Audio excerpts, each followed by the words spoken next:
नमस्कार, मैं स्वर्ण प्रभा। आप देख रहे हैं आज का मुख्य समाचार।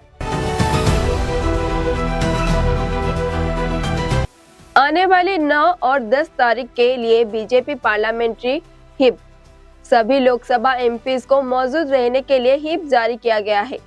उनसे मौजूद रहने और सरकार के रुख का समर्थन करने का कहा गया है। ओडिशा सरकार ने सोमवार को राज्य भर में महिला सशक्तिकरण को और मजबूत करने के लिए मिशन शक्ति प्रोग्राम में बड़ा बदलाव की घोषणा की। Deputy chief minister Parvati Parida ने कहा कि मिशन शक्ति को एक नई पहचान दी जाएगी, जिसमें इसके मेंबर्स के लिए ड्रेस कोड में बदलाव की शामिल है। देश भर में करीब 1.1 करोड़ केंद्रीय कर्मचारी और पेंशन में 8वें पे कमीशन के तहत अपनी सैलरी और पेंशन की घोषणा का इंतजार कर रहे हैं। सरकार इस मामले में पूरी तरीके से तैयार है और कमीशन को तेजी से लागू करने की दिशा में काम कर रही है। 8वें पे कमीशन बनने के बाद पिछले महीने में हुई मीटिंग समेत काफी तरक्की हुई है। अब एक बड़ा अपडेट सामने आया है। 8वें सेंट्रल पे कमीशन ने सभी स्टेक होल्डर से फीडबैक का और सुझाव मांगे हैं। एक ऑफिशियल बयान के मुताबिक सब मिशन के 30 अप्रैल को 2026 तक स्वीकार किए जाएंगे। भुवनेश्वर में एक दर्दनाक सड़क हादसे में 3 मोटरसाइकिल सवारों की मौत हो गई, जब पहला पुलिस स्टेशन तक अनंतपुर में शुक्रवार देर रात से लदे हाईवे ट्रक ने उनकी गाड़ी को टक्कर मार दी। शुरुआती रिपोर्ट के मुताबिक मरने वाले 3 सवारों की पहचान अभी तक नहीं हो पाई है। कहा जा रहा है कि टक्कर के तुरंत बाद हाईवे ट्रक का ड्राइवर मौके से भाग गया। चर्चा है कि बिहार में बीजेपी का सीएम बन सकता है। इसी बीच जेडीयू ने सीएम पद की मांग की है। जेडीयू विधायकों ने मांग की है कि निशांत कुमार सीएम बने। पटना में मुख्यमंत्री नीतीश कुमार की अध्यक्षता में जेडीयू नेताओं की मीटिंग के बाद एमएलए विनय चौधरी ने एक अहम बयान दिया। नेशनल मीडिया पर रिएक्शन देते हुए उन्होंने कहा कि हम बिहार में जेडीयू का सीएम चाहते हैं। निशांत कुमार को सीएम बनाया जाना चाहिए।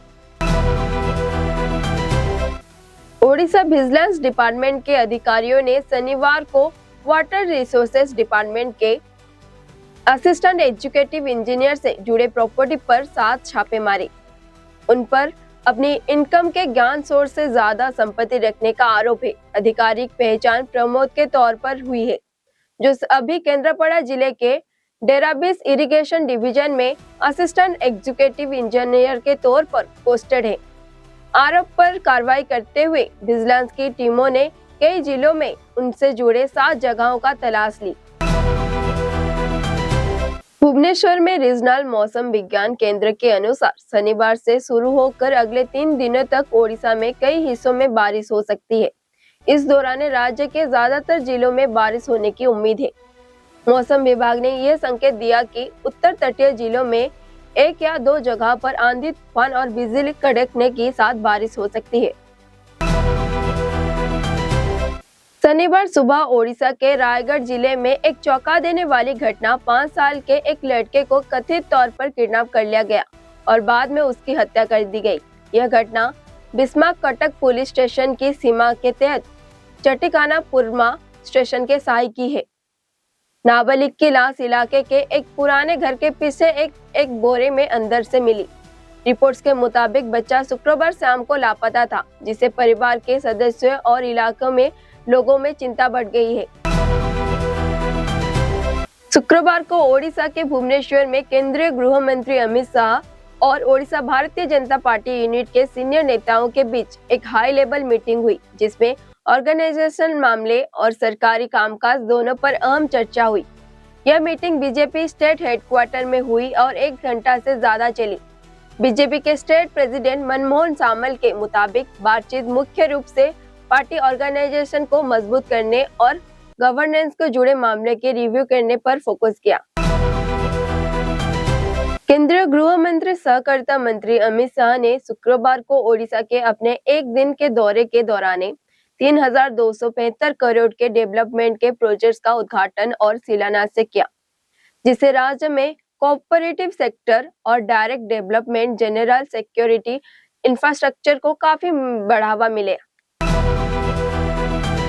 सरकारी तेल मार्केटिंग कंपनियों ने शनिवार को घरेलू और कमर्शियल एलपीजी सिलेंडर की कीमतों में बढ़ा दी, जिससे घरेलू कुकिंग गैस 60 रुपए और कमर्शियल सिलेंडर 114.5 रुपए महंगा हो गया।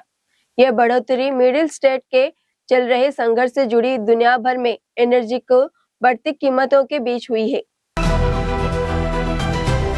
टॉप सरकारी सूत्रों से शनिवार ने इस डर को दूर किया कि मौजूदा ग्लोबल एनर्जी की स्थिति भारत के लिए संकट बन सकती है। उन्होंने कहा कि देश के पास अभी 250 मिलियन बैरल के से ज्यादा कच्चा तेल और पेट्रोलियम प्रोडक्ट है, जो सप्लाई चेन से लगभग 7 से 8 हफ्ते का बफर देते हैं।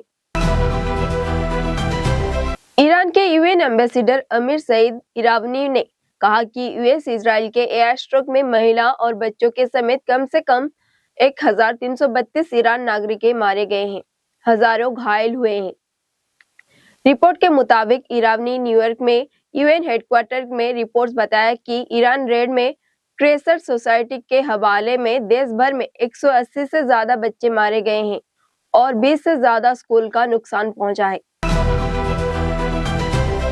ब्यूरो ऑफ लेबर स्टैटिस्टिक्स के जारी डेटा के अनुसार यूनाइटेड स्टेट में फरवरी में 92 नौकरियां गई, जो यूएस इकोनॉमी में संभावित कमजोरी का संकेत है। पिछले महीने के तुलना में नॉन फार्म पेरोलों में 92,000 की गिरावट आई है, जो पिछले 5 महीनों के पेरोल में तीसरी गिरावट है।